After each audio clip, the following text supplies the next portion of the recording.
నుంచి అక్కడ ప్రభుత్వ వ్యతిరేక విధానాలను నిరంతరం పోరాటం చేసి వెలుగులోకి వచ్చినటువంటి వైఎస్ విడిచిన బాణం అని కానీ రకరకాల పేరుతో ఉన్నటువంటి షర్మిల అనూహ్యంగా తెలంగాణ ఎన్నికల సమయంలో జీరో అయ్యారు. దానికి ప్రధాన కారణం ఏంటంటే కొంత స్వయంకృతాపరాధం.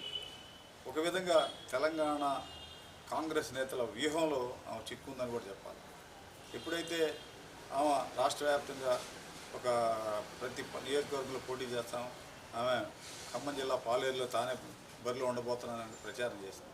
కరెక్ట్గా ఎన్నికలకు 5-6 నెలల ముందు కాంగ్రెస్ నేతలు వేసిన వ్యూహంలో ఆమె చిక్కుంది. దానికేంటి, ఆ పార్టీని కాంగ్రెస్లో విలీనం చేయటం, షర్మిలకి కర్ణాటక నుంచి రాజ్యసభ సీటు అవకాశం కల్పించడం, షర్మిలను తీసుకెళ్లి ఆంధ్రప్రదేశ్ బాధ్యతలు అప్పగించాలా అనేటువంటి ఒక రోడ్ మ్యాప్ మనం అంటుంటే కళలో ఆమెకి 70 mm